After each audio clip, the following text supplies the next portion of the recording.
Welcome to another episode of Soul Connections. I'm Emily. I'm Aryn. Soul Connections is a podcast about our relationships with the celestial, human, and more than human, featuring interviews with special guests about what lights them up. Today is Friday, January 10th, 2025, as we are recording, and we are bringing you another interview segment today. And we are so excited for our listeners and our community to get to know our guests on a deeper level. This month, we are featuring our fellow co-host of Soul Connections, Dani Renee. And we are so excited for you to just get to know Dani a little bit better. So Dani is a creative and organizer whose work weaves together music, storytelling, and a deep commitment to justice and community building as universal love. As a musician, she is enamored with vocal harmony, finding magic in the way voices blend to create something greater than the sum of their parts. Her roots in musical theater shaped her passion for expressive storytelling and continue to inform her work, a connection she is reclaiming with pride. Dani co-hosts the Soul Connection podcast, which features Astro Church, an ever-evolving concept she co-creates with other rad organizers and creatives in Milwaukee. As an organizer, Dani is passionate about creating experiences that bring people together in intentional, meaningful ways. Whether through playing games, collaborative art projects, or transformative discussions, her work is infused with a commitment to fostering solidarity, mutual care, and collective empowerment. When she's not creating, you can find her amongst the working class, working to survive under capitalism. In her downtime, you can find Dani singing softly to herself, crafting grandiose meals, traveling with her bestie Rachel, playing card games with her sister, world building in The Sims, or getting lost in a good book or TV show. Welcome, Dani. Hey, y'all. So excited to get to know you better today. So, Dani, let's start off. What is your sun, moon, and rising sign? I am an Aries sun, a Pisces moon, and Venus is in Pisces, and it's Venus's day today. Did we say what day it was in the beginning? Yeah, okay. It's Venus's day today, so I am and Venus is in Pisces, so I'm a Pisces moon. Very proud of that today. And then I am a Libra rising. I do, and we'll go into it when we look at my chart, but I do have a lot of things in that point to Scorpio as well with my rising sign. Like there's an influence of Scorpio because I have Pluto in Scorpio in my first house, which is something I like to add to be like, yes, I am an Aries, Pisces, Libra. It sounds really lovely. It is lovely. And also there's this depth of Pluto and Scorpio that is interacting with all of that. So. Amazing. I'm excited to look at your chart and talk more about it. Yeah. So, Dani, the first question that I have for you is what lights you up? Yeah. This is funny. There's a lot of things, honestly. Stories, astrology is a big one. I love astrology, mythology, old stories, vocal harmony. I like old roots music,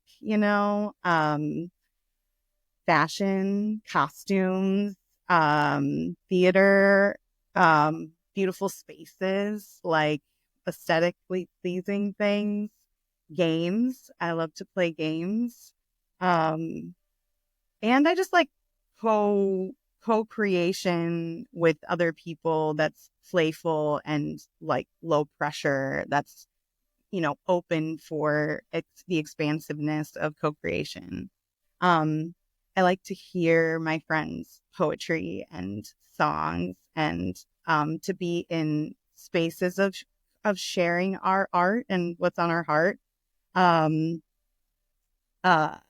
Those are always the spaces where I'm like, I'm like, look around me. I'm so lucky to be here, I'm so lucky to have this person sharing this with me and to get to share as well.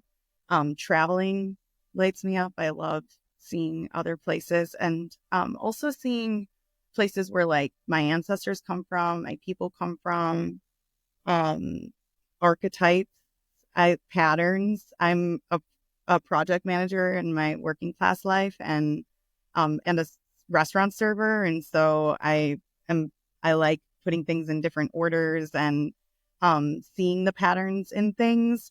And that doesn't have to be restrictive.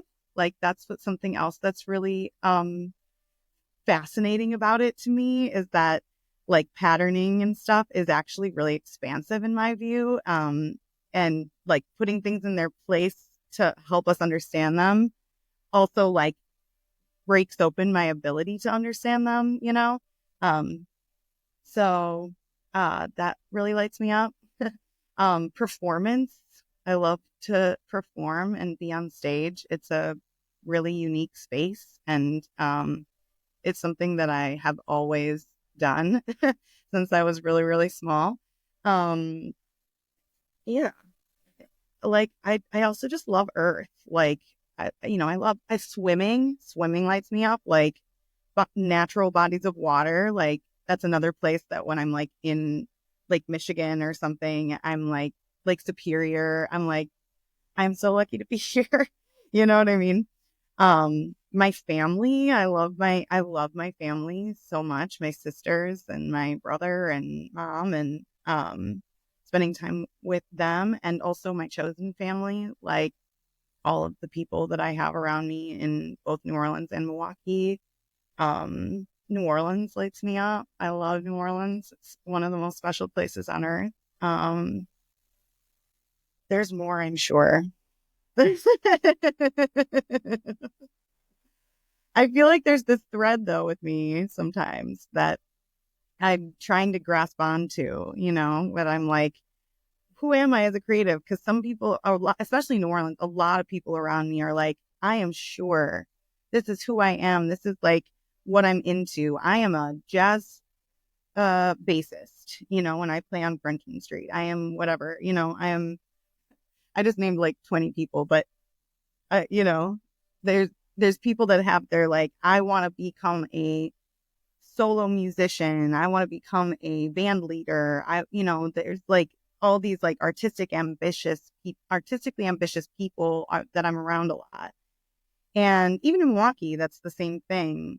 And for me, I've always kind of been like, I'm not like, not to say that there's anything as just a musician, but like music has been a huge, huge piece of my creative outlet throughout my life. And also it's more than that for me. Like my art is varied. And because I am working class and because I do have to work multiple jobs in order to survive under capitalism, like I only have limited amount of time and energy to be spending on any given creative outlet.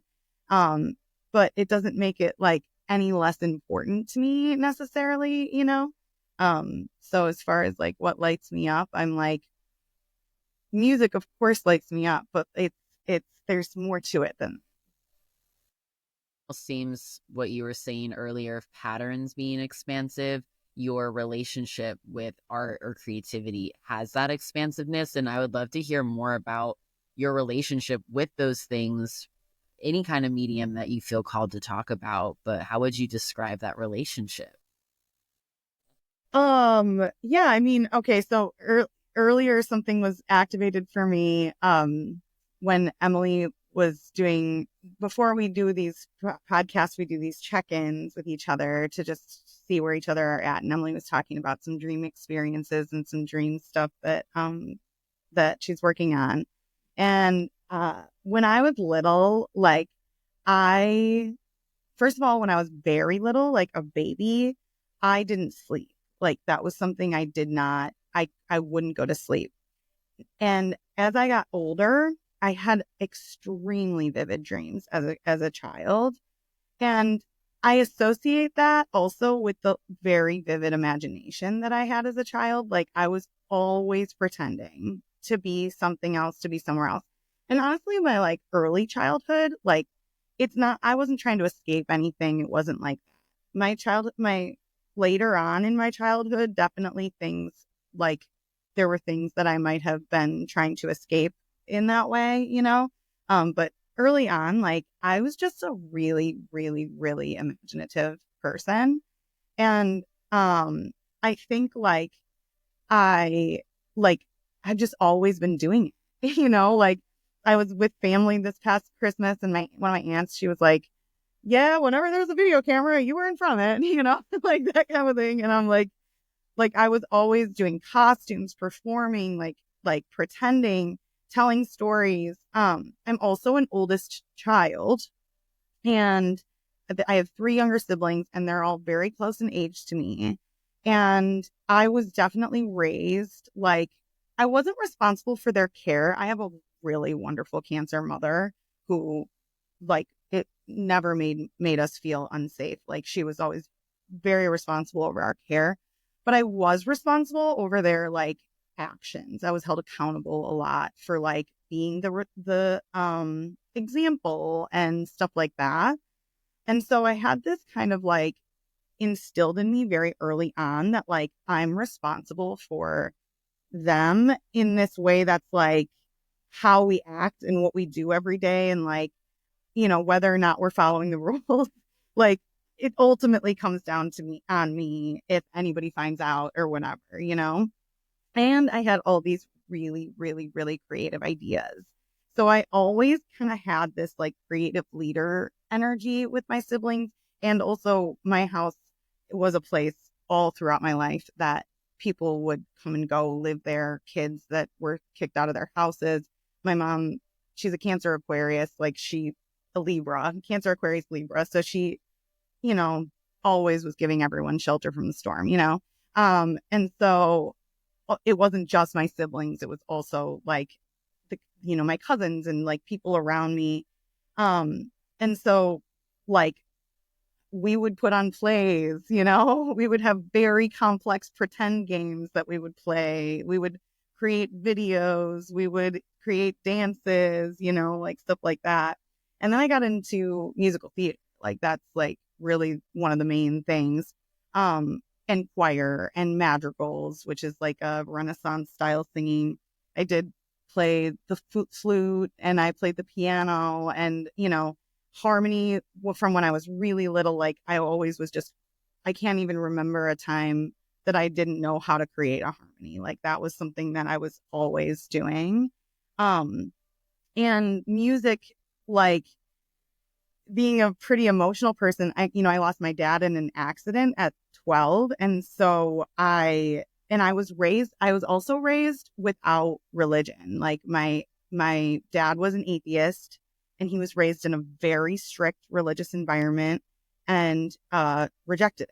And my mom was agnostic and like identifies as agnostic, meaning like she had some spiritual beliefs, but she also was raised but in a strict like Catholic environment, and she was just like also rejected it. And they were also hippies, and they were like, we're going to reject these things. You know, my mom's an Aquarius moon, you know, so it was that kind of a thing. And when my dad died suddenly, it was like there was a void a little bit for me in terms of like, you know, that's why we have religion. That's why we have spirituality. That's why we have belief. Luckily, my mother had some spiritual stuff, and she started to get more into some spiritual stuff. And, you know, we were like a little more on the like new agey side of things. We still didn't really like go to church or anything like that. So music was like, and musical spaces and like group singing and stuff like that is a very, very spiritual experience. And it's a very like, it's like became something that was like filled me up spiritually all the time, you know? And I kind of just like kept going with that. And I became kind of like a little bit of a hippie, and I was like a musician, and I always had like an aesthetic, you know, like I remember when I went to Ireland in 2009. I studied abroad in Ireland, and that was hugely impactful on me, my art and creativity. And I remember I was wearing, I always wore these like big red headphones. Like I looked like one of those flight like conductor people, and this torn up red bomber jacket. And I would just like walk around and listening to the Ting Tings. Like, and it was like I'm that girl, energy. You know what I mean? I also, yeah. So anyways, I like always kind of was, I had the music in my head and I was like telling a story as I was like walking to class, you know what I mean? Like that kind of thing. Also Ireland was just hugely impactful in general to my like art and creativity stuff, because that's when I really got to see people who are connected to their land and have ownership over it, and like um you know have such a connection to the like music of that land, and the music of that land is so important to Ireland. Like it's so important. Everybody is a little musical. Even the way they speak is like a sing song. There's a sing song to it, there's poetry just like dripping from like everywhere, and the folklore and the mythology is that it's because the Sheethead, the fairies are like, they are the ancestors. They are the people that existed on that land before the Celts, and they were driven down underground by the Celts. And so they are, the Tuatha De Danann, they're called. They are like it's like the land is alive with the spirits of these people, So it's just like a very magical place. And it also has deep, deep, deep, like scars that it, from imperialism and from, and we can get into that in a minute too, as well. But like, I think the creative nature in Ireland, combined with the scars of imperialism and the like resistance, the 500 years of resistance that they've had to that imperialism, like their walls in Northern Ireland are covered in murals like dedicated to social justice. It's like art and social justice combined, art and anti-imperialism combined, so yeah, I think your question was like, what's your relationship to art and creativity? It's like so deeply ingrained in everything that I am. My mom is always just saying like, whenever I have struggles, particularly around dating, she's just like, yeah, because you are a creative and you attract weirdos. I'm like, yeah. So it's like who I am, I've noticed there's a lot of patterns of collaboration with other people, with your siblings, with people that you meet in community. I'd love to hear more about what about co-creating brings you pleasure. Yeah. Well, I'll talk about harmony first, because that is such a key, big piece of what lights me up. Um, it's a physical feeling in my body when I'm locked into harmony with people, especially multi-part harmony, but even just a two-part is so beautiful. And I feel like it just feels really good in like a buzzy way from like this part of my body all the way down. I also have like a duty. There's like a duty to co-create that I have in me. And when we look at my chart, we can look at the Saturn. I have a Saturn square to my moon in Pisces. And I do feel that like that Saturn energy around my creative life. In that, like, I don't know, like I always have I have a really deep, big imagination. And the only way to accomplish the things that I have in my head is with other people. You can't sing vocal harmony like by yourself. You can record yourself, and I do some of that, and that's all great. You know, I could like learn how to use a looper and like do all whatever, blah blah blah. But like I would just rather like get to experience a relationship building in that way. Like the people I sing with in New Orleans, Queen Bonobo and Live with Love, like they are two people who have their own relationship in that way. And we, over the last 2 years, have developed this like relationship that is very specific. It's around what do our voices sound like? Whenever one of them is singing something, I'm going to be able to find what the harmony is, and not just like the note, but also the like tone of my voice, you know, like matching the tone of their voice, you know? And it's just such a physical, like intuitive experience to do that.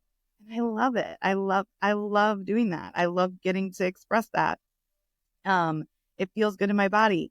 And also like, it's not quite the same when it's just me doing it by myself. And the same with like plays, you know? Yeah, you can have a one person show, but like the kinds of things I like are like so many people are needed to do those things, you know? I also just have a really deep understanding that the only way to accomplish anything is with a massive amount of people. Like, and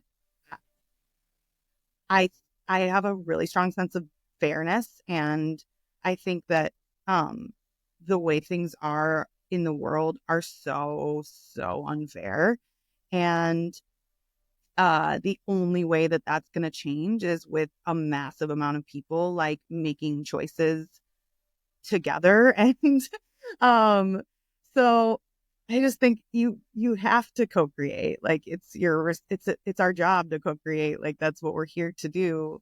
We don't really have a choice whether it brings us pleasure or not, because sometimes it doesn't always bring me pleasure, you know. There's times that I'm like, I wish I didn't have to like do all this relational stuff. I have really severe social anxiety. I'm neurodivergent. Like I have a lot of, you know, stuff around groups and, you know, people, but I have no choice. It's like, all right, you got to get up and keep going and keep doing it, you know, and just learn how to communicate better next time.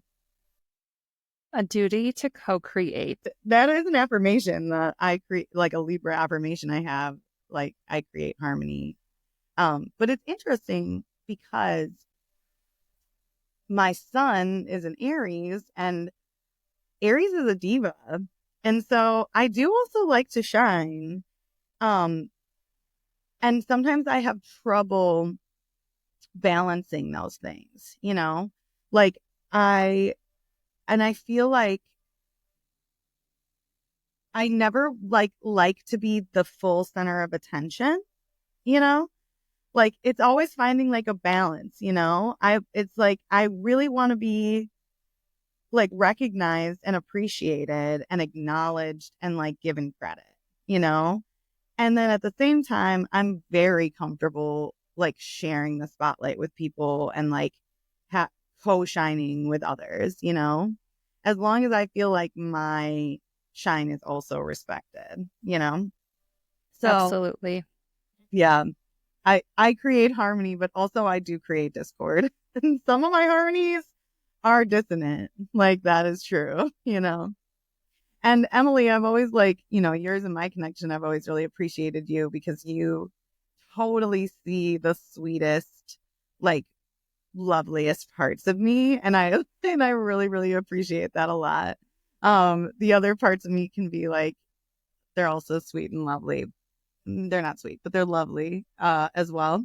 But just, you know, it's just like an interesting balance sometimes because, you know, I could imagine some people listening to this interview being like, yeah, you create harmony, but also, you know, you're a little bit of a shit stirrer sometimes. So I think it's really fascinating how all the different relationships we have, how we may experience different parts of each other, and or we just receive different aspects of our beings in different relationships. And yeah, you know, our friendship obviously rooted in astrology. But yeah, have always really felt your Pisces moon and your Libra rising. And, I have some Aries planets too. So I think I just accept the Aries as We well. love So, them. Mm-hmm.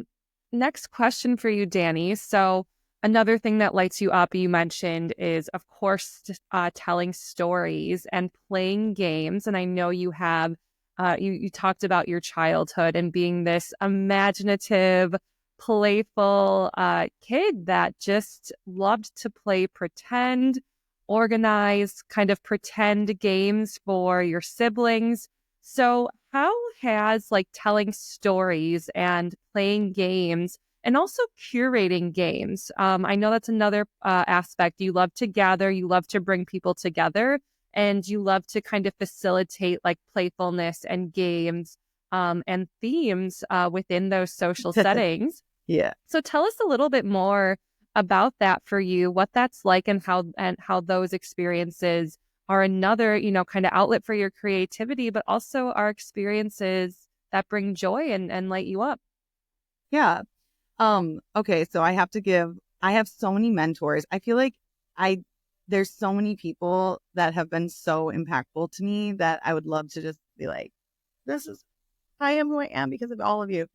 One of my mentors is an herbalist in Door County named Elizabeth Moriarty. Trying to remember which name she goes by. She's super smart and amazing. Also has a Pisces moon. And she says story is the primary fractal. And what she means by that is that like every single thing that exists is a story of some sort and is a part of other stories, and the stories all intertwine, and I feel like that's like literally the divine to me, like it's like connecting with those archetypes and those characters and that story. Um, and so like it goes along with what I was talking about, like patterning and also like having a responsibility to co-create. So for example, like on the more responsible side of me, everybody understanding the stories that they're living under when it comes to capitalism, imperialism, like what we think Christianity is, like what Jesus actually said, like just things like that. Like, I think it's important that we understand like how patriotism like exists and like what patriotism is in any context. We all have stories that we're living with. And I think it's incredibly important that we understand what those stories are. And it's part of what I do all the time with myself is like, what is the narrative I'm telling here? Like that kind of a thing. It's also really helped me and also got me deeper into a rabbit hole when it comes to my mental health and my healing around, I have CPTSD from childhood. So I have, a lot of things that I'm unraveling, narratives, stories that are 20 some years old, you know what I'm saying? And so I feel like I'm constantly just kind of like seeing the world through that way, through that lens. So when you combine kind of like the spirituality piece of it around stories with the like responsibility for co-creation, like group play, like is such a, like, it's a synthesized version of that, and also you can exist in stories when you're playing, when you're dressing up, when you're playing video games. The last couple of years, 3 years now, I've led a murder mystery party for New Year's Eve, alongside of my sister Steffi and one of my best comrades and co-collaborators and best friends, Quinn. And like, it's just so fun. Like, I don't know how else to put it. Like, it's like you get to dress up, you get to be these other characters.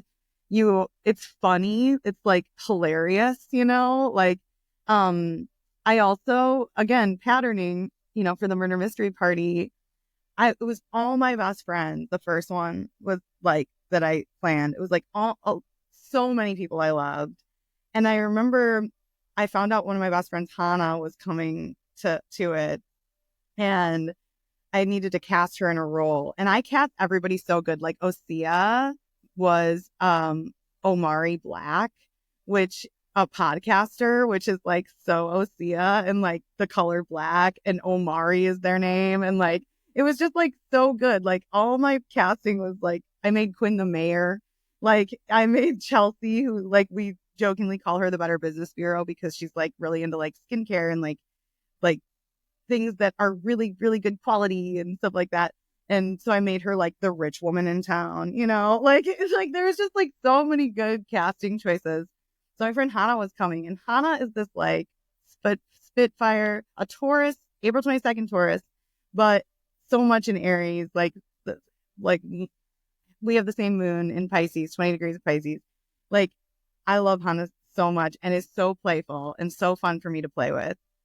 And so she came, and I had to cast her, and I cast her as Avery Lemon, this like scuba instructor. And Hannah's like, and the only reason I did it is because Hannah's like really fit and active and like into all that stuff. So I was like, she would be a scuba instructor, you know? Her role in the murder mystery was to be a little gossip, and she did so good at it. Like she literally just, it was perfect for her because she just had to walk around, like she had instructions, and she just had to walk around and talk to everybody about Ashton Jade, who ended up being the victim.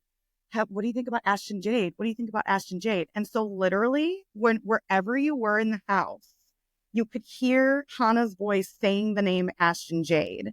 And it created this awesome environment, like, because it was like, we really were kind of like in it, you know? And the person, my friend Meg played Ashton Jade, and she was like, why is everyone talking about me? You know, like that kind of a thing, because it was literally like, she was there to stir the pot. And I just think that it's magical. Like that is so magical to create an experience so indirectly. Like you know what I mean? It's not this like linear thing. It's this very expansive thing that involved a lot of different people and little whisperings and like, you know, some pre-planning and stuff like that. So I really love what you can create with other people. And group play it's just fun and playful. And I think it also on a deeper level can like help us to embody stories and help us to understand ourselves better and help us to open our hearts to each other better. Like now we have that murder mystery in common with each other. Like now when I see these people, you know, we have something to talk about. Like we can be our characters again. We can have a little laugh. Like there's a connective nature to group play as well. That is so much fun. I love that. And when you were telling the murder mystery story, Dani, you know, you are just so good at bringing people together and also like helping like empower people creatively. And so it was leading me to think, I feel like when we were talking more about your creative practices and the duty to create harmony, it made me think of Ruth Bader Ginsburg. And I was wondering, I feel like you really need to tell the story, which kind of weaves a lot of these threads together. Tell us the story about Ruth Bader Ginsburg and who, for listeners who don't know, who is Bader? Yeah. So Bader, B8R, like the number 8, is the name of the band, Bader MKE on Instagram. It is a group of people who came together initially in 2015. We were, this story has been told so many times, honestly, but and it was 10 years ago almost. Oh my gosh. We were all a part of like a cool kids music scene, a bunch of us, you know, and when I say that, I mean like we were partying, we were like having fun with each other. And it was like a music scene in Milwaukee that was pretty sweet. Like you know, everybody was like getting like Summerfest gigs and, you know, stuff like that. And like, it was like a summer of, you know, and there was a lot of debauchery and a lot of intimacy and late nights, like singing, you know, in front of Bremen Cafe and like stuff like that. And Locust Street Festival was happening, and there was like a local musician. It was like a group of musicians who lived together nearby. Were having a bonfire, and I went there with Quinn. Quinn and I worked together at what was then Altera, now Collectivo. And we were like, you know, out and about little hotties, and we went to this bonfire, and we met, like, we had kind of known some of these people, but Tracy, Johanna Rose, who else was there? It was me, Quinn, Tracy, Johanna. I think Alyssa Sylvester was also there. And she's in Chicago, I think now, but she was there. And then iRobot, this guy, he used to go by iRobot, Robin. He was beatboxing, and we started singing harmony. And to be real, Johanna was like Milwaukee famous, and I was like, had seen their band New Boys Club, and I was like, I want to sing with this person. So like for like at least a month, I was like, I want to sing with this person. So this was like my opportunity to do that. But I had not really interacted with Tracy before. Like we were like friendly, but like this was our first time really interacting in that way. And we just started like vocal jamming, and we were like, are we a band? Like, this is awesome. Also the context in Milwaukee at the time was the people who were like really making it in the Milwaukee music scene, like the local scene, and also somewhat on the like national stage, were a lot of men. There was a lot of men. And there was also a lot of like blurred lines around relationship stuff, and like who's sleeping with who and all of that, you know, and like some really like not great stuff happening in terms of like sexual assault and, you know, abuse, you know, and it was all happening kind of like right in everyone's faces under our noses, and there wasn't really a lot we could do about it. There was a lot of men who had a lot of power as well. Johanna was somebody who had a lot of power as a femme, but like there wasn't a lot of people that did at the time, and especially like the recognition like from like 88.9 and like people like that. So we were like, you know, me and Quinn were like, we should have a like femme supergroup, you know, at the time. Not everybody in that group identifies as femme anymore, but at the time in the beginning, that's like kind of what the idea was, you know. We're like, we should have a femme supergroup. And so like we got together and we had a practice with some people who didn't end up joining the group. And then Johanna brought in this person, Corey, and Corey was in a band in Beloit with their roommate in Beloit, Gosia. And so we were rehearsing at Corey's house. We had our second rehearsal or something at Corey's house the day Osia moved to Milwaukee. And Osia literally joined our band that day. And like, so it was like our second rehearsal. And then we've just had changes in the band throughout the years.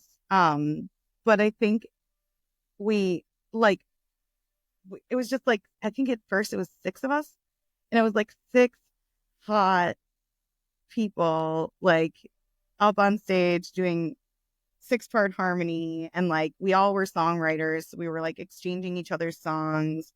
It was also really cool because it established very early on that there isn't a band leader. Like there's not a single person in B8r that is like the leader of it, and I love that. Like I love that. Everybody shines in their own ways. Now there are people who have given a lot to it that should get credit for that. Like Johanna, for example, has done so much booking for us, ran sound for us. Like, you know what I'm saying? Like Quinn also done a ton of like social media work.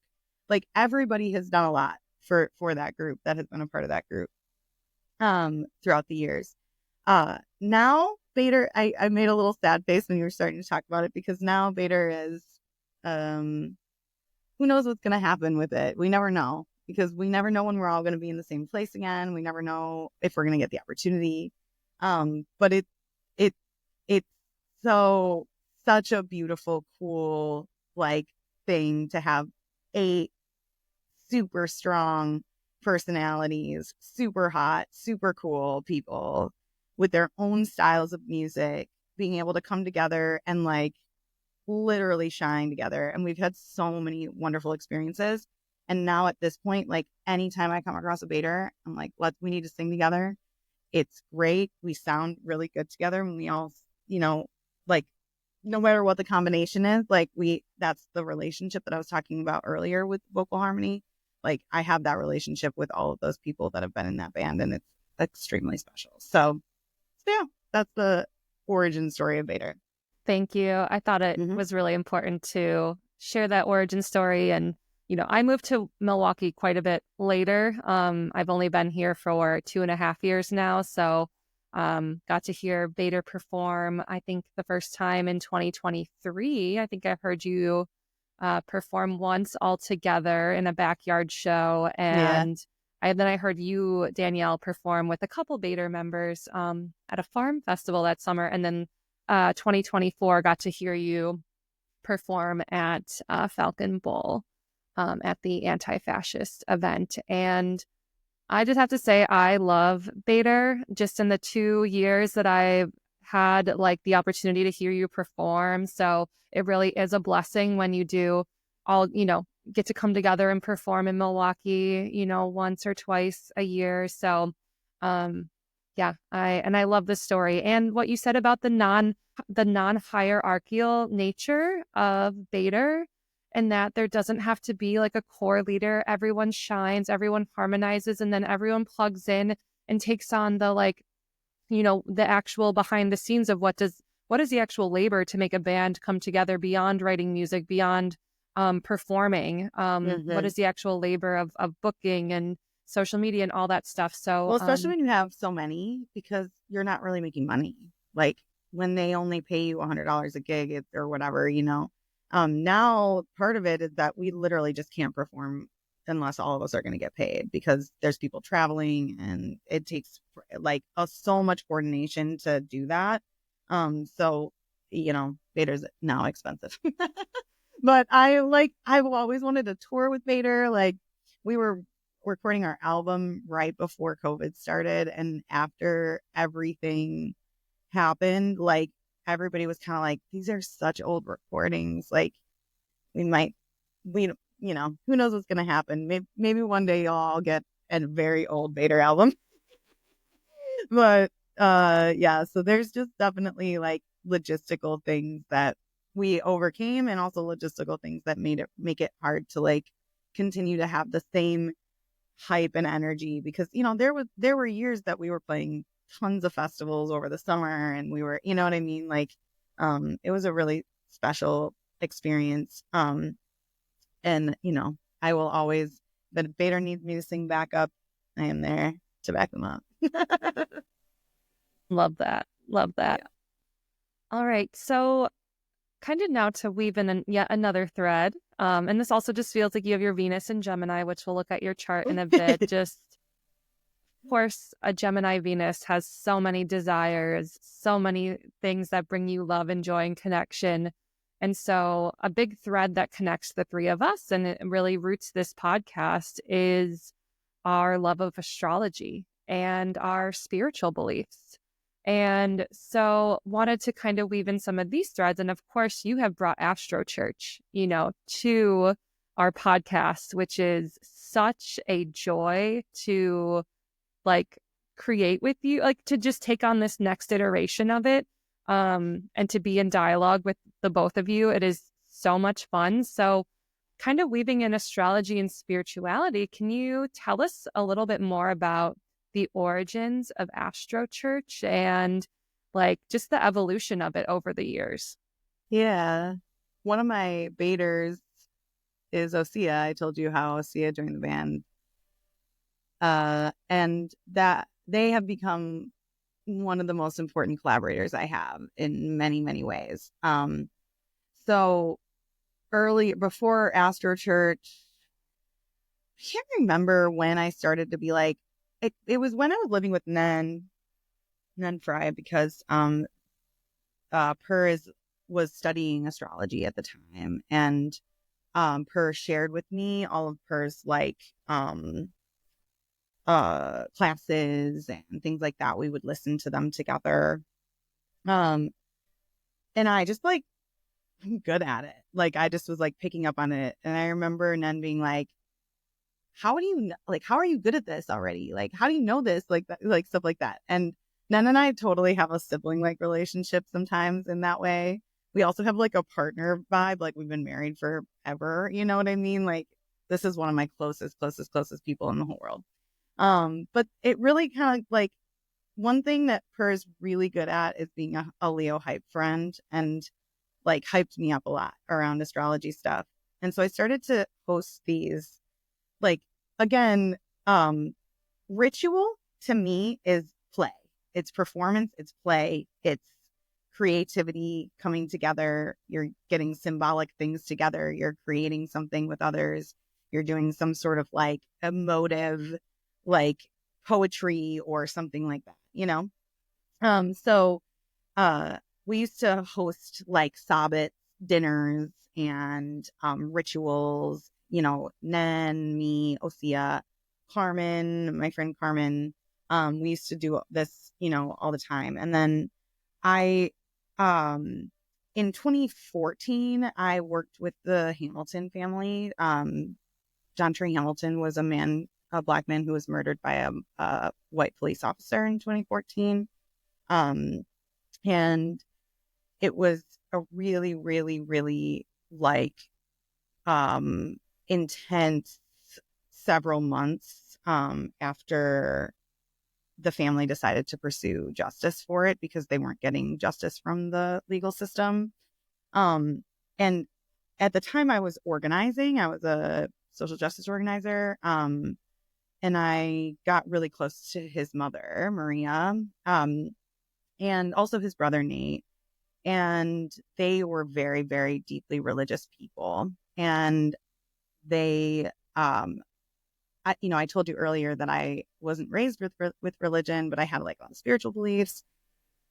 And we started to work with this pastor, Pastor Steve, at the All People's Church. And we started to do these protests that were spiritual in nature. I remember one that he was leading a funeral sermon for Don Trey, and Don Trey's brothers had built him like this black coffin, and they were carrying it. Everyone wore black, and we all marched from where Don Trey was killed in Red Arrow Park, which is the center of downtown Milwaukee, in the middle of the day, by the way. And we walked to the mayor's office, and all the family was asking for at the time was for the mayor to go on the media and say, hey, all the lies that they're telling about Don Trey and who he was as a person, and that he didn't have people that cared about him and all this other stuff, were lies. Like, he has people that really care about him, and they're fighting for him right now, you know? And so we marched this up there, and when we got there, he did this funeral service. And when we got to the top, we all sang Amazing Grace together. I was just like weeping, you know? And those types of experiences are very unique to church experiences, in our world today. And I think those experiences are what move people, because the mayor did come out and say to the media, Don Trey Hamilton was not homeless. If he was, though, I just want to say that right now, that even if he was, he didn't deserve what happened to him, but he wasn't. He had a family. He wasn't just like abandoned out there. Like, so they got their demands met, via this like very emotive experience. And then the All People's Church, where Pastor Steve preached, like, he preached the truth of Jesus, which was Jesus tells us to flip over the tables that aren't honoring what the divine kingdom of God is. And the kingdom of God, from his view, is one of God's peace, and God's peace is one that has justice involved in it. And he was very, very moving and very, very good at it.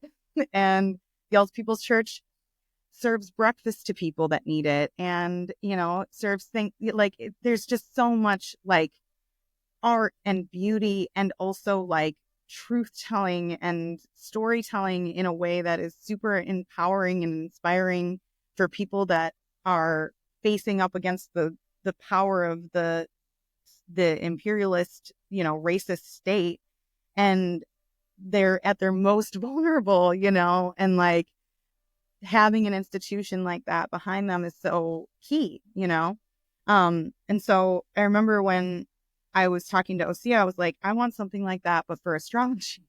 I want to have an Astro church. And I'd been talking about it for a long time. And eventually they were like, let's just do it. And that's why I love OC. OC is a Capricorn. Happy Capricorn season. Oh, happy almost birthday. Also to you, Aryn, because you're also a Capricorn energy in that way. But they have a Libra rising. So, and their Venus is close to my moon in Pisces. So like we have a lot of these, like some connections there. And yeah, so it was just me and them and Jordan at first. And we, at the time, this is before J.K. Rowling got totally crazy. But pretty soon after is when she got totally crazy. But crazy is the wrong word. I shouldn't use that word.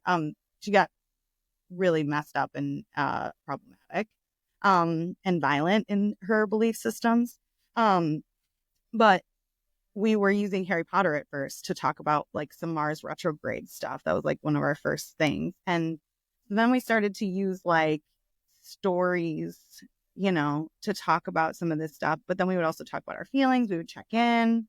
We would talk about the astrology, how the astrology connected with us. And we would talk about world events and like what was happening in the world. And it grew and grew. It like brought, and I made long lasting connections through it.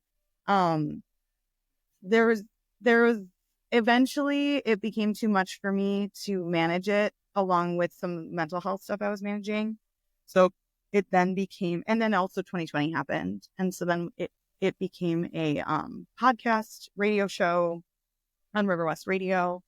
And now it lives again on the Soul Connections podcast. And the idea is to have a space to process the stories that we're all living under, and give us a space to make those connections and identify those patterns, and also to feel and to sing. I want to, once I get a good microphone, I want to incorporate more songs, so yeah, that's Astro. That's the origins of Astro Church. I love the concept of a church that gathers around astrology or spirituality. That really speaks to me, because I also did not grow up religious because my parents had trauma where they wanted to protect me from. So having gathering spaces for those sort of, maybe esoteric's not the right word, but more occult kind of ideas and beliefs, especially because they've been seen as taboo by like traditional religion, is really cool. And I love that we get to incorporate it on this podcast. Yeah. And I feel like, Dani, there's a lot of overlap between your creative journey and your spiritual journey and your social justice. And I would love to hear more about your relationship with social justice and community organizing. What are some of the origin stories or the people or experiences that have shaped your political worldview? Yeah. Well, first of all, my parents both were hippie, liberal, very liberal. They loved Bill Clinton, but my dad was like a card-carrying ACLU member, huge into unions, stuff like that. My mom is like, we didn't have bedtimes. She's an Aquarius moon again. We didn't have bedtimes. We didn't have curfews, but we had one rule, and she hung it up in our house, and it was the golden rule: treat others the way that you would like to be treated. And it was like, and it was also you don't throw your siblings under the bus publicly. You protect your siblings. So she was always like, blood is thicker than water. I don't know if I really believe that totally, but like that was definitely instilled in me, that like you treat the people that you love with dignity and respect publicly, and you claim them publicly, and then my dad, just like, I grew up with my dad just like yelling at the TV. He hated hated George W. Bush, and he died in 2000, right before George Bush was elected. So like, but I just remember being like, that was a way to bond with my dad, truly. Like, it was like, he and I had a hard relationship, but that was something I could just like get into it with him. My grandpa also, he's the person who taught me how to read. He worked for the city of Milwaukee, Mayor Meyer, for 20 some years. He was on WISN radio in Milwaukee as a radio announcer.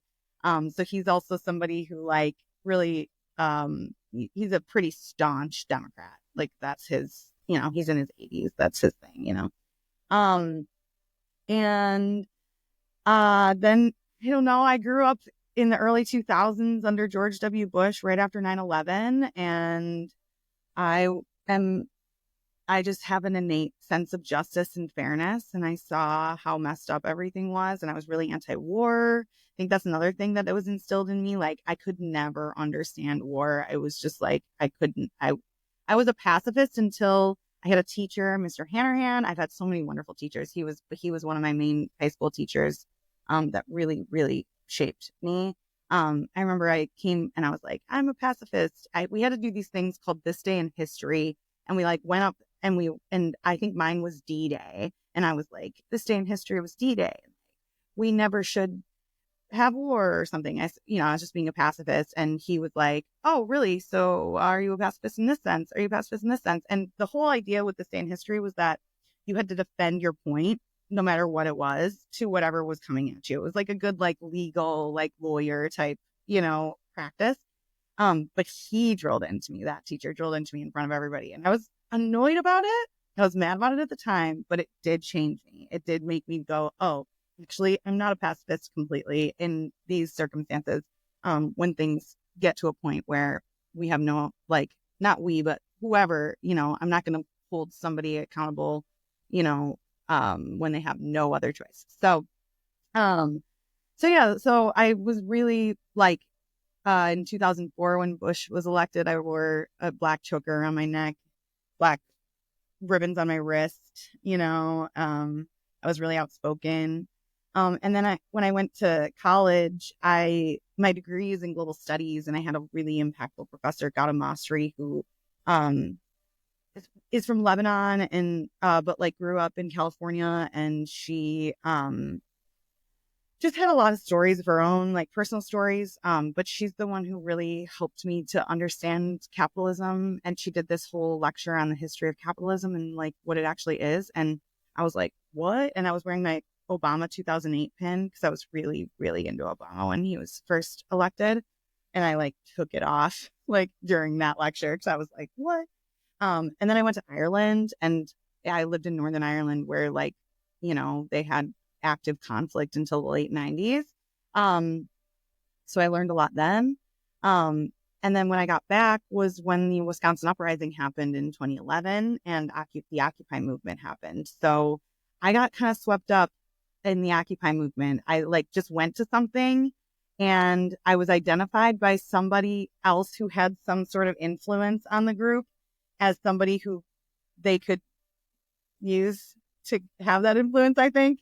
Like, I think I just like, I come across as a leader. I've always been like a group leader, like, and I'm an activator, I'm an initiator, So like they saw me as somebody who's like taking the notes and like doing this, stuff. I was also in Model UN in college right before this. So I also know some like diplomatic strategy stuff, like in terms of like when you're in a group space, how you can strategically get power and stuff. So I think I was just like unconsciously also operating in that way. But I was like lifted up in Occupy Milwaukee pretty quickly. And it was by other organizers that saw me as this like fresh meat person. And there was definitely like all the communist groups and all the anarchist groups and stuff, like people were trying to recruit at that time, like the unions, all these different people were trying to recruit for their specific little leftist group. And I was like a new leftist that was, for the picking. So Occupy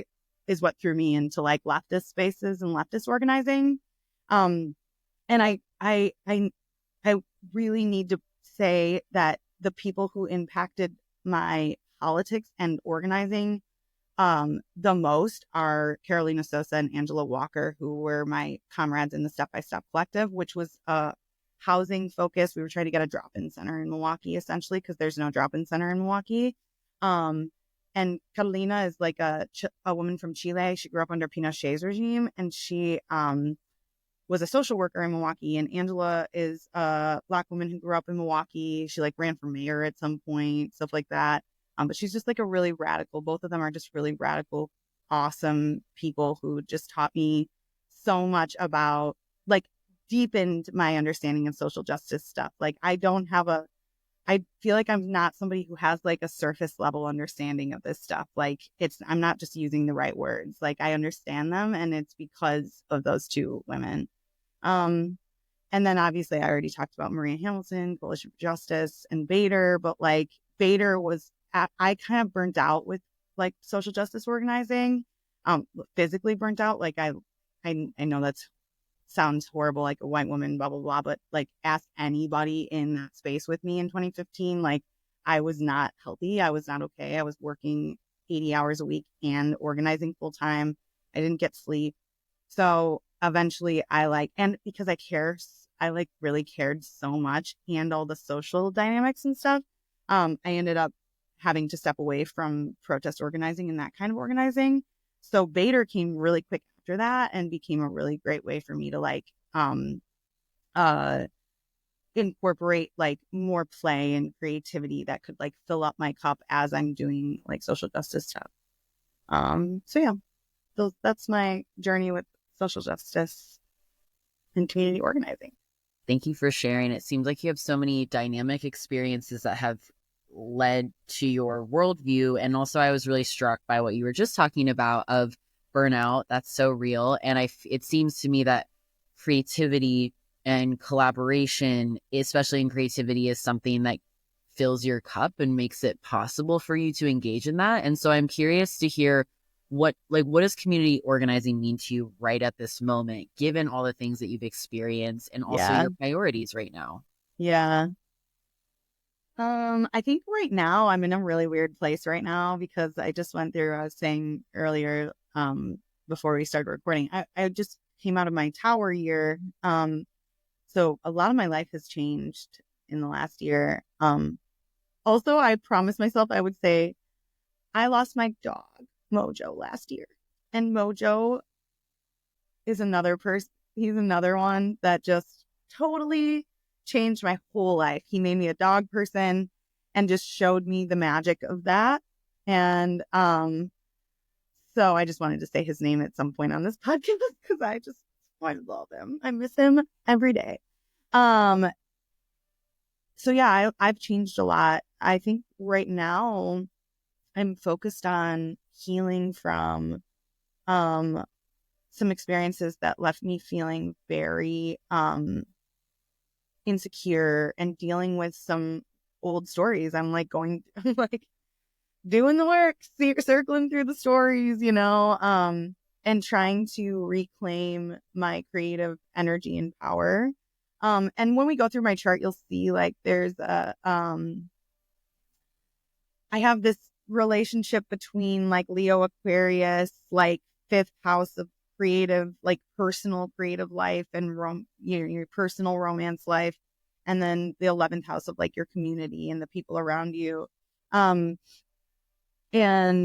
I am really kind of trying to reclaim some of the Leo side of that, of the like personal creative stuff, so that I can be so confident that I'm humble. That's my goal. I want to be so confident that I'm humble because what ended up happening is my traumas and stuff have made it so that I'm protective and hyper vigilant around certain things. And then when you get like that with other people and in group spaces, it can feel accusatory to other people. It can feel like they're not being received in good faith because you're defensive, And I see that happening to me from other people. And then I also have really started to notice myself doing that. And like, I don't want to do that to the people I collaborate with. I want to collaborate in good faith with people. So I feel like right now, community organizing is like so important. And I'm trying to just like do the projects that feel aligned and with people that I feel safe having hard conversations with, drawing boundaries with. That's one thing I've been really working on, is like just owning some of my boundaries. Like, I cannot be held to a super strict time schedule with anything I do, because I have such neurodivergence that I need room, like I just need it. And so like I have to work with people that like respect that and don't look down on me for it and don't judge me for it, and that don't feel disrespected themselves, or if they do feel disrespected themselves, they'll communicate, and hopefully I'll get to a point where I again can be a little bit more on like a broader scale of being like working with people. But yeah, tomorrow I have a show, and it's a really beautiful show. It's gonna be with my roommate, who's a lovely musician. Sophia Yasmin Art is her Instagram. She's really, really talented. And then my two bestie singing buddies, Lip Lafub and Queen Bonobo. And I'm gonna do one of my songs, which is exciting for me because I don't always play my own songs. For those reasons, because I've been so protective and I've been so scared to like put myself out there. So this feels like a really safe way to do that. It's going to be just like a singer-songwriter circle, and it's going to be at Liv's house, and where she lives with a couple other of my besties, a bunch of cancers around me. I'll be loved and cared for in that way. And then also this podcast has like been something I've really loved doing as well. And long term, I want Astro Church to be a space, like that's what I want long term. But I have to get there for that. And I have to earn some money like everybody else. And that's why I put that in my bio, because I spend a lot of my time working. That's the other thing. And I do have community in my workplace too. Like that's one reason I like working in the service industry. I like working in the French Quarter in New Orleans. And it's partially because there's such a community there, and it's a community vibe. It's not everyone's best friends. It's everybody helps each other out if we need it. Like I get rides home. We do hang out sometimes we don't. We know what's going on in each other's lives. Sometimes we don't, but it's like, it's a real community vibe there too. So like, I also think community organizing in my workplace is a big piece of it as well. Yeah, and when you were talking, it made me think that there's ways that we can engage with community organizing that might not look like what people often think about it is being. And sometimes it is really just humanizing the people around you and seeing where you can help or how you can collaborate with others. So thank you for sharing your thoughts on that. I think now would be a good time to dive into your chart. And I have so many thoughts. I was writing down quotes that you were saying, and I want to bring them up again and be like, this is this place. I know. It's so fun when it comes live. I'm so excited to get my chart read too. Yes. By you too. All right. So here we have Dani's natal chart. And one thing that's important to point out is there are many different house systems in astrology, and we've been primarily showing charts in the whole sign house system. And the system that we have here is called Placidus. And for Dani, using whole sign versus Placidus, whole sign changes things in quite a dramatic way. And what Dani has shared with Aryn and I is that for their lived experience, they really identify with the Placidus chart. So I just wanted to point that out. So I'll give just a little kind of bare bones, a visual, what we're seeing for anyone who perhaps is, again, unfamiliar with charts, just getting to know them, and for folks who may be listening but not visually seeing the screen right now or seeing the chart. And then Aryn, I would love for you to start maybe going back to some of those quotes, and then I can start to chime in. So right here we have this arrow. This would be Dani's rising sign. And I don't know the exact degree, but it's looking like a late, maybe like 26. 26. Okay. 26 degrees of Libra, and right here is the symbol for Libra. So Dani is a 26 degrees Libra rising. And here we have, Dani mentions that she has a huge Scorpio. This is the sign for Scorpio. Scorpio influence in her first house. So while she is a Libra rising in Placidus, the majority of her first house is this scorpionic energy, and we have Pluto at 11 degrees in the first house. Then I think it's very interesting, directly opposite of her rising sign is the descendant, which represents the other, our relationships in our lives, at 26 degrees of Aries. This is the symbol for Aries, this red ram-looking sign right here. And then we have Dani's sun at 24 degrees of Aries. So her sun is in a tight opposition to her ascendant.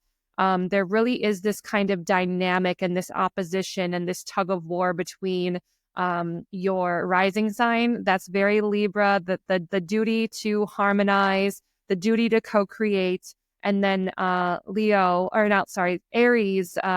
sun, which is the exalted sun, which also says, yeah, I need to lead and I need to shine. But there's a big kind of polarity that's going on here. Then we have Dani's Mercury at 17 degrees of Aries, and her sun and Mercury are in the 6th house in Placidus, which really speaks to a lot of your experiences with working a lot. And yeah, I feel like you always have so many things going on. And then we have right here, Dani's moon is at 20 degrees of Pisces. Here's this pink is the sign for Pisces, the two fish. And then this is the north node at 22 degrees of Pisces. So those are closely conjoined, and this is in her 5th house. So, and then we want to point out this upward arrow right here is Dani's midheaven. This is in the upper part of the chart. Dani's midheaven is at 2 degrees, 22 minutes of Leo. And I know that exactly because our synastry in astrology is the relationship and kind of the synchronicities and the connections between two people's charts. My ascendant is directly conjunct Dani's midheaven down to 222, baby. So Leo's up here, 10th house Leo. And that's really like the public energy of the chart. And then opposite of that is a 2 degrees IC, which is the root of the chart at the base of the chart in the 4th house of Aquarius, closely conjoined Dani's Mars at 4 degrees of Aquarius in the 4th house of home and foundation and family and the father.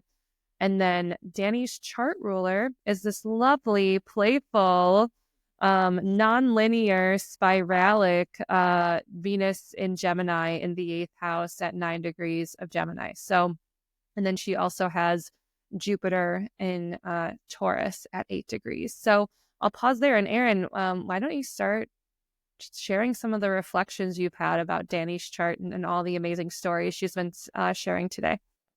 Yeah, well, when you were mentioning the opposition between the sun in Aries and the ascendant, I was thinking about this article that Alice Sparkley Cat wrote about the 7th house, and they had such a radical,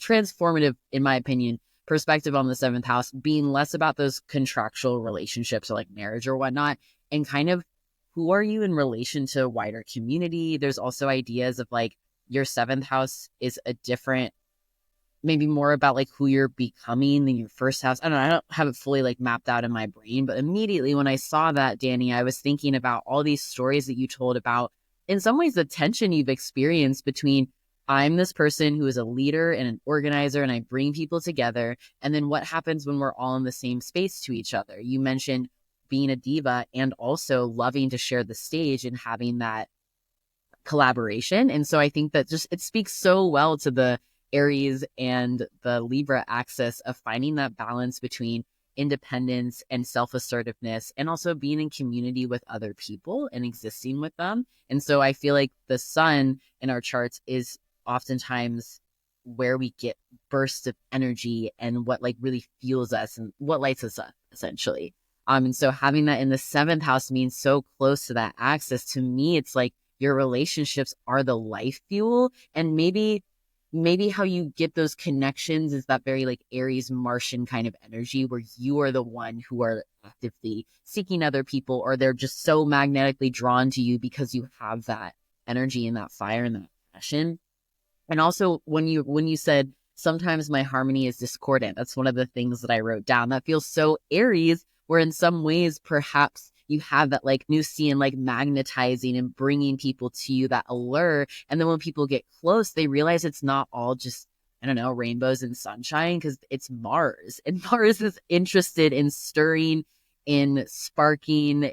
It's uncomfortable. So maybe in some ways, the signature in your natal chart is you are somebody who activates that for other people, and like you perhaps have that within yourself too. You can feel that internal dissonance, but that dissonance and that discordance actually brings people closer together. That idea that conflict is actually relationship building as opposed to relationship destruction. So I think that signature for you, just based on everything you're talking about, especially your relationships with a wider community and your collaborators and your friendships, it feels like that's really central. And maybe that also brings in the Plutonian first house influence too, where again, Scorpio traditionally ruled by Mars, you have that strong Martian signature where you are just going to evoke intensity for people. And sometimes people really don't like that and don't want to be around But that. as a Libra rising, everyone must like me. But then also that's the directive. That is what we need to do. Yeah. And then having that intensity where it's like, well, also there's this to contend with. And, likability can be very superficial in that sense. So, yeah. Well, also the sixth house, I associate the sixth house with service as well. And, like Virgo energy, I think of like workers' rights and, stuff like that. And Aries is a truth teller. Like, I remember as a child, like my mother, who's, a Libra rising and a Cancer sun. And, she's like, sometimes you don't need to say it. Pick your battles. Keep your mouth shut, like stuff like that. And I was like, I can't. I actually cannot. I'm going to say the thing. And it's going to make everyone uncomfortable. And like, that sucks. I don't want to be that person always, but I literally don't know what else to do, So it definitely, that all resonates for me. And especially the part about like activating intensity, but also that intensity that I'm activating being like a mirror for my own internal struggle with like how to contend with my truth telling nature and also be a pleasant person to be in relationship and community with, Yeah. Mars, your sun in Aries is then ruled by your Mars, and your Mars is in Aquarius in your chart, and it's in the fourth house. And Emily, correct me if I'm wrong, is that Mars conjunct with the IC? Yes, within 2 degrees. Okay, so what you said about the internal struggle, right? Because the fourth house is very hidden, and it's usually something that when you're interacting with other people, you don't see their fourth house stuff right away. It's something that takes time. And it's deeply personal and ancestral too, and connected to family. So again, you have that bringing people together, community organizing, toiling, that laborious toil for liberation or, connection. And then it's related, it's like connected to your roots in your past, in your history. And that's very compelling to me because maybe your reckoning with that helps other people reckon with their own.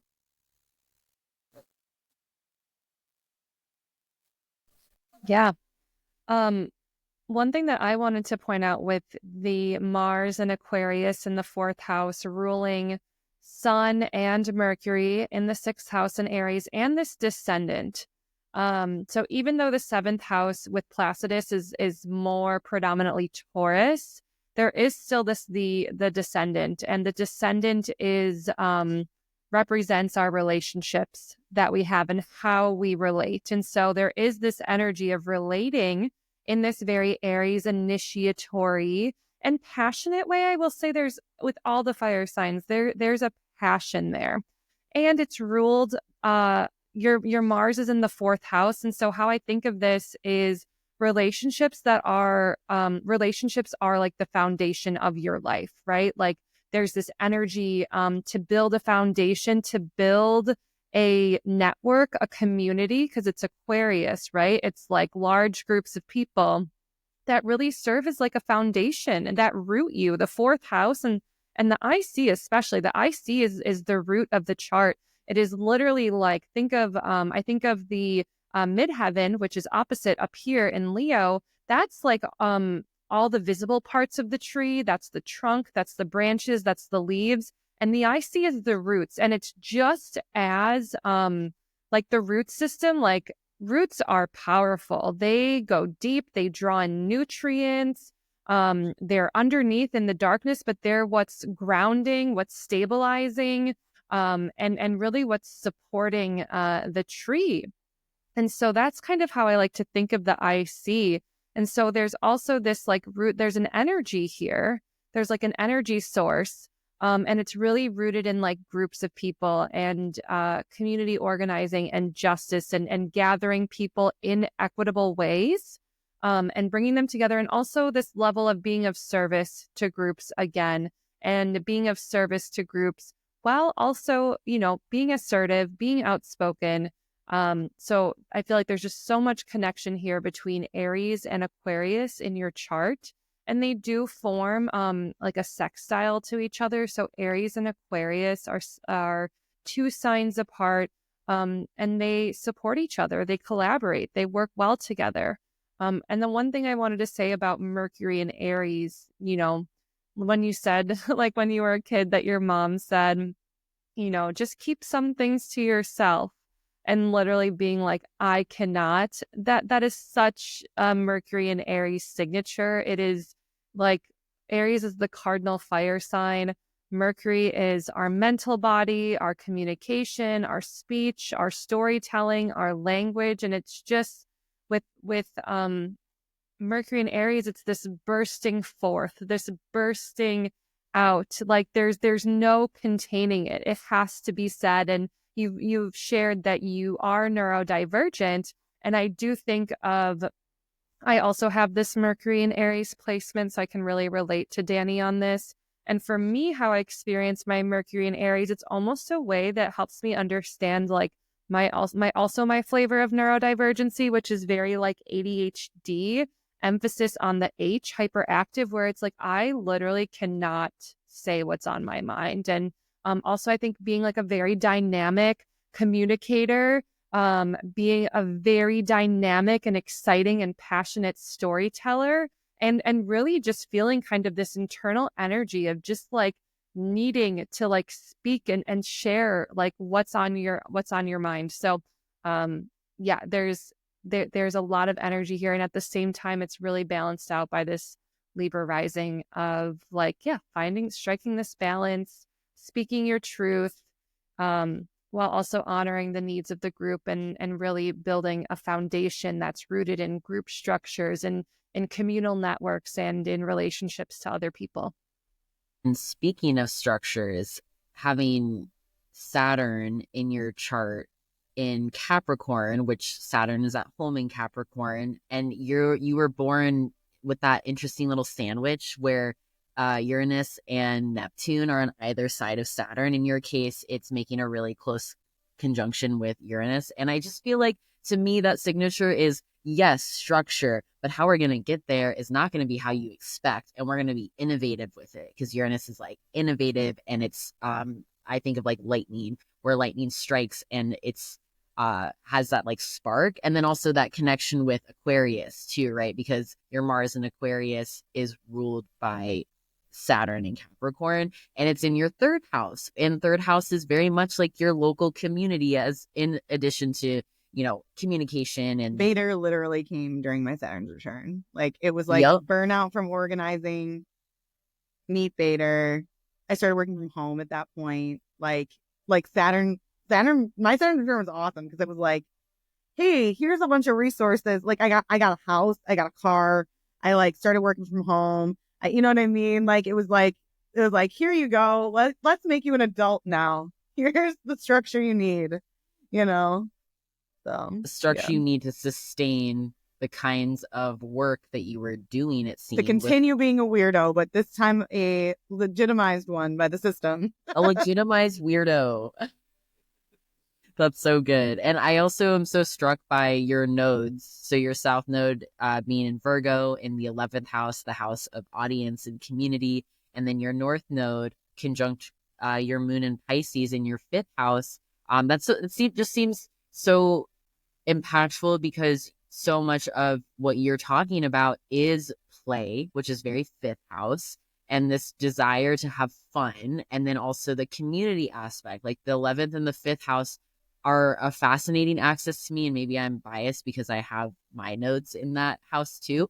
But it's like, I just think that there's this sort of insatiable rooted connection between playing with other people and creativity with other people. And then it's also in Virgo and Pisces. So you get that kind of integrated, the spiritual sense of the Piscean. And then also, what does that mean practically to exist in? And maybe that just means like gathering people in an actual physical space to have these spiritual experiences, which feels very Astro Church. Yeah, I think it's fascinating that all three of us have our nodal access in the 5th and 11th house, because I too have those houses, different signs, but same houses.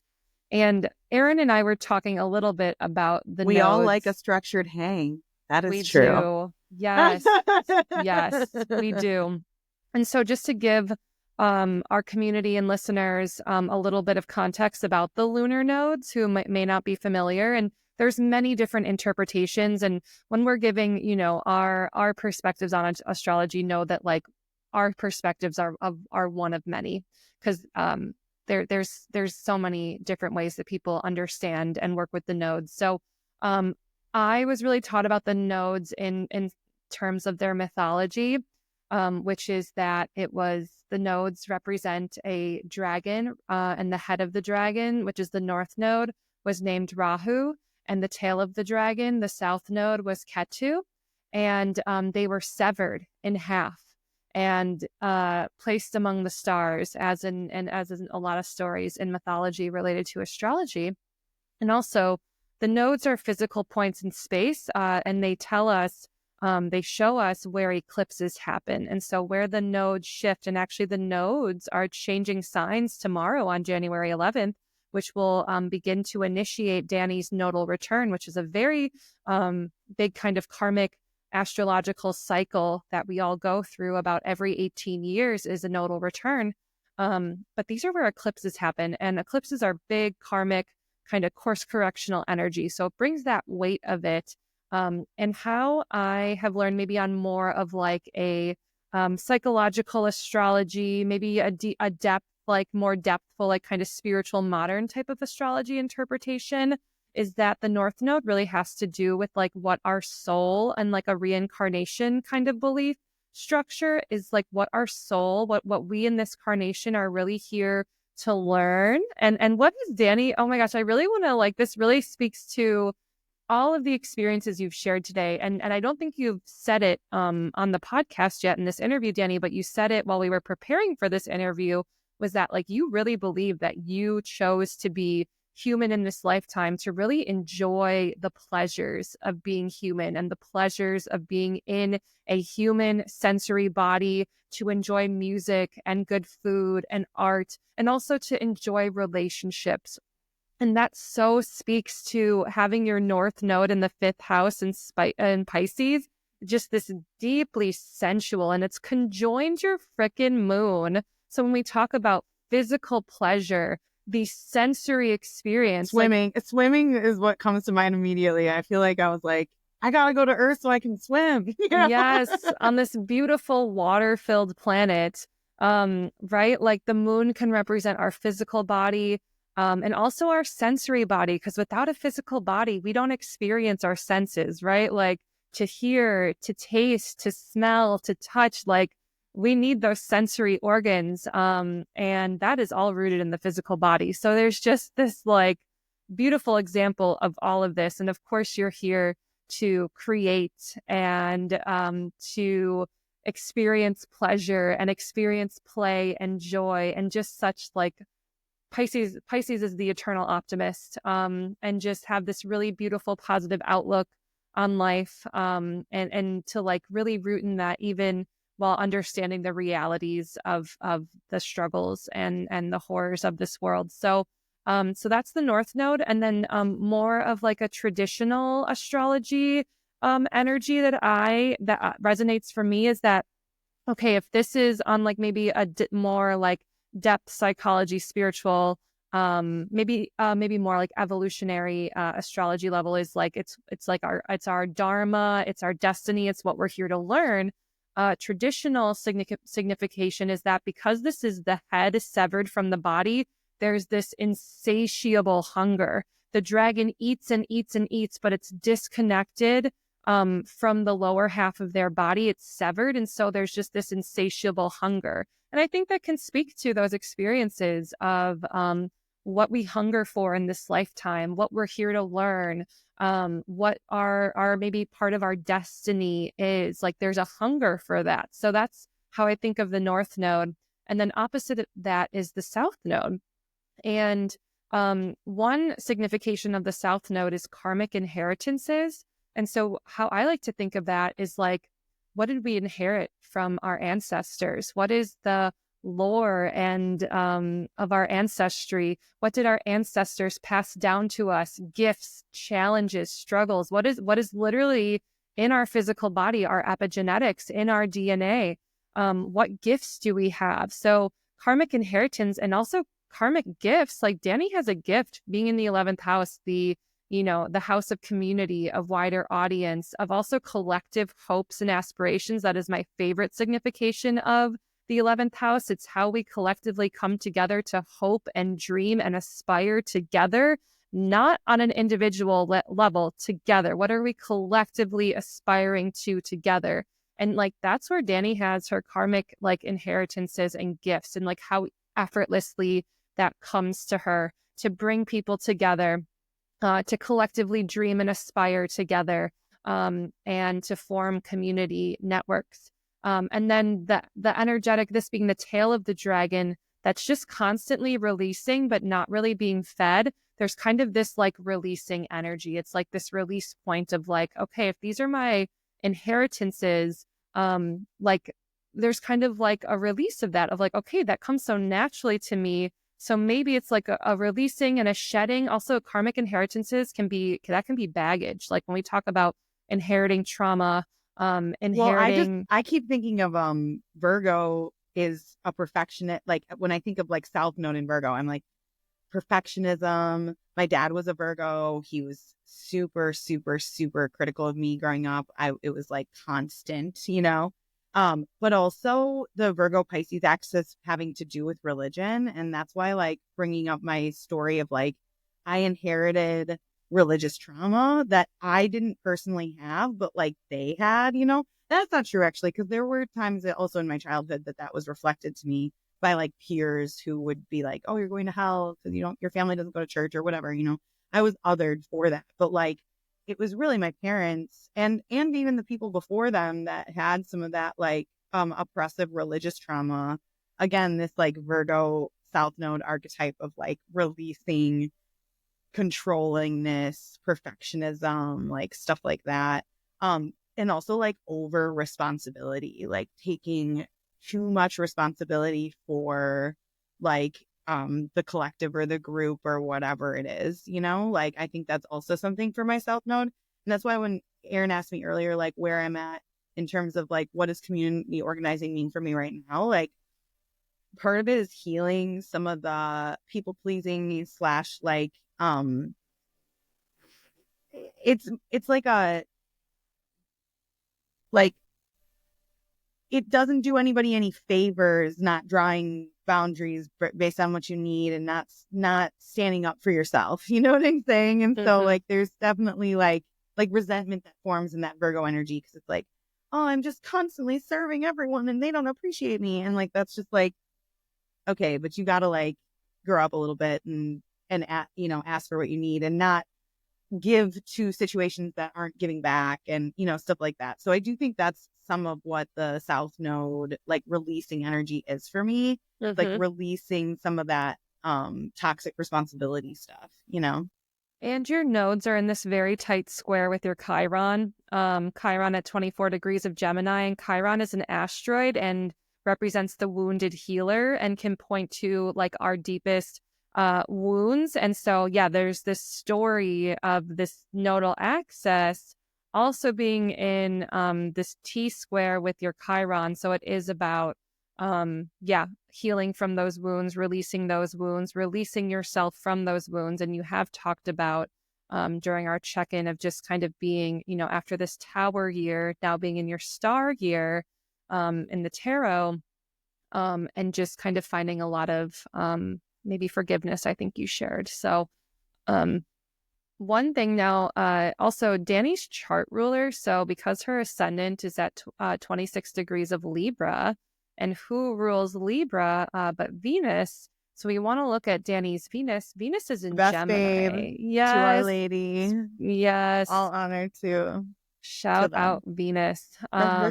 Venus at 9 degrees of Gemini in the 8th house. And, you know, we get this collaboration and co-creation is a big thread through Dani's life. And the 8th house is the house of shared resources. It's like when you merge with the people on a one-on-one basis that we find in the 7th house and through the descendant, it's like us merging together with them, collaborating, co-creating, sharing, pooling our resources together, pooling our skills and our talents together to create something. This is also the house of mutual aid, of pooling everyone's resources together to give collectively.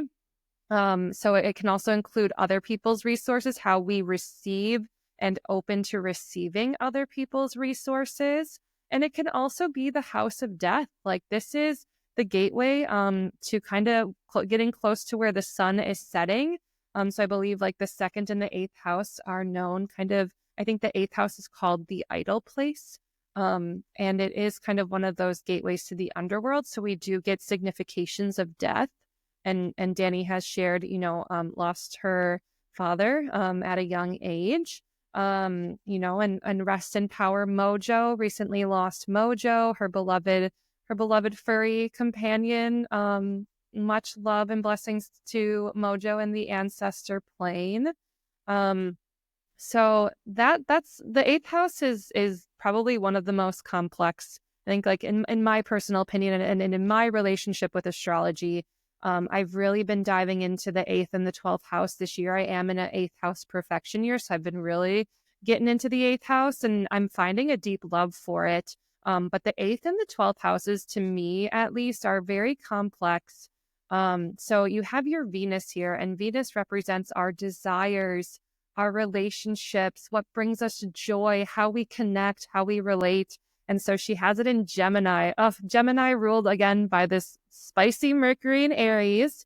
Gemini, just ruled by Mercury. Mercury is the queer icon of the zodiac, non-binary, non-dual, queer. Gemini is all about non-linearity, about multiplicity of the infinite possibilities. So Venus in Gemini just has, you know, we've heard all the things that light Dani up. Like that is so Venus and Gemini to me. It's not just one just thing. a butterfly flitting about. That's exactly. Venus and Gemini is a butterfly. That's what I see it as. 1000%. I always say that Gemini are the pollinators, while Virgo, the other sign that Mercury rules, is the mycelial network and the fungi. But Gemini is always and forever the pollinators. And yeah, Venus in Gemini, beautiful, beautiful butterfly with those wings, just thinking of like a monarch butterfly. And the duality, the reflective yes. nature of Gemini is also so important. And with Venus being the hand mirror, you know, the deeply reflective nature, especially in the 8th house where you're managing other people's stuff. Like there's so much for me around like, and Venus rules Gemini is the Lover's card in the tarot, which is all about relational reflection, you know? And so like, it's just a huge, huge piece of who I am is that Venus placement. But I've also when we had Venus in June was in Gemini, I had like this whole, like, I was like, I'm gay again. Like, you know, it was like this whole just like queer, like I felt I was like starting to come out with my like style and hair and like break out because I was in a very long-term heterosexual relationship for a very long time. So like, it was like this, like, freedom and flitting about and duality and all that stuff. So I really love that placement, that Gemini placement. It's a very beautiful placement. Yeah. I think the last one we didn't really point out is Jupiter and Taurus, which I think is such a beautiful placement. And Jupiter and Taurus rules Dani's Pisces 5th house here, rules her moon, rules her north node. And Jupiter is the spiritual teacher to me. Jupiter is the pursuit of knowledge and wisdom. Jupiter is faith. Jupiter is expansion. And so finding a lot of expansion in how you relate. Relating in a good faith way is maybe how I would think of that, in a very material, tangible way, because it's Taurus. Jupiter is a complicated one for me. And we're not going to talk about it today. I will say, like, I went through my Jupiter return last year, in my Tower year. And then I went through my Jupiter return when my dad died as well. So there's some interesting stuff with Jupiter, like, and it's just a really complex archetype. And actually, Alice Sparkly Cat writes about this archetype in their book,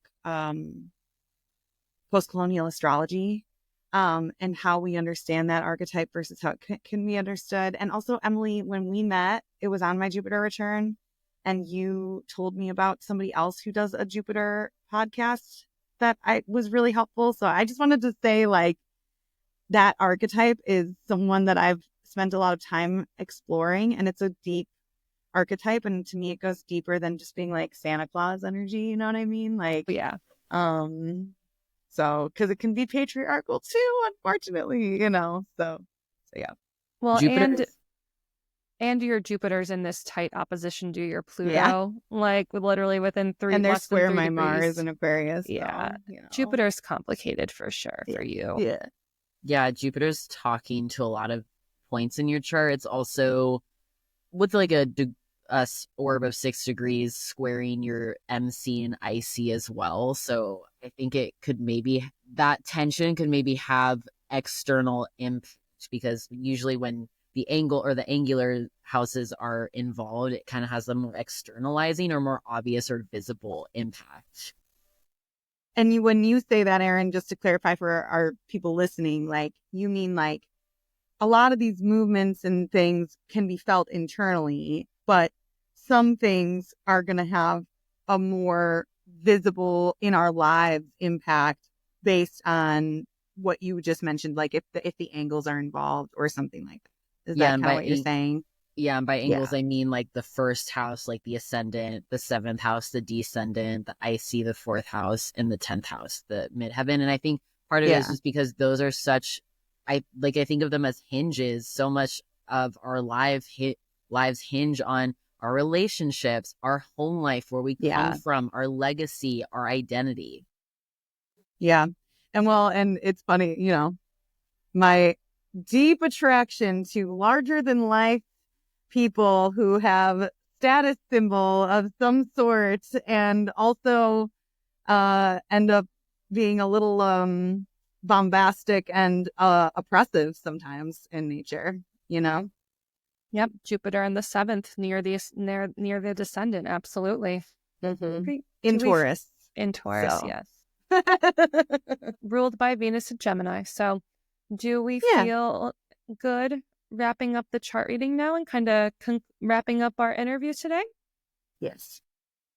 Thank you for letting us read your chart. It's always such a fun way. So surely. So Dani, is there anything else that you'd like to share with our listeners? I think one thing I didn't say, on top of having a duty to co-create, I also feel a duty as an Aries Sun, Pisces Moon, so the end to the beginning, energy. And in sidereal astrology, I'm a 29 degrees Pisces Sun, so I have that marking there too.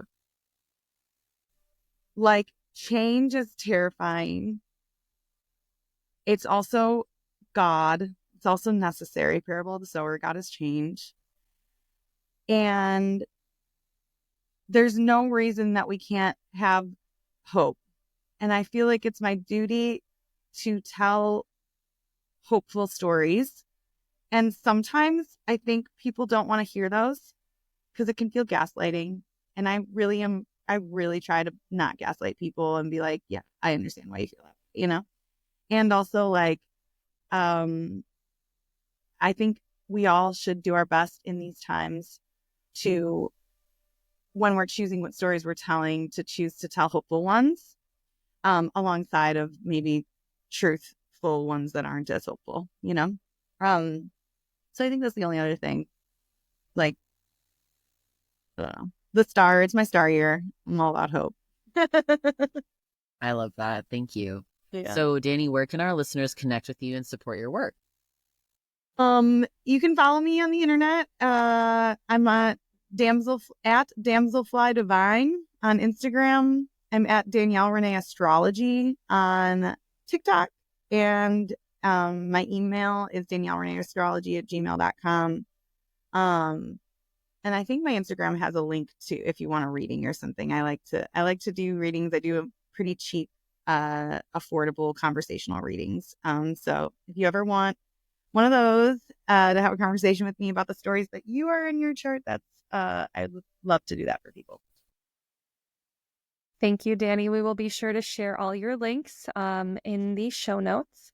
And thank you so much for just your vulnerability, your beautiful storytelling, and giving us a deeper glimpse into your life and all the things that light you up. It is always a joy to get to know you better. So this has been episode 4 of Soul Connections. Until next time.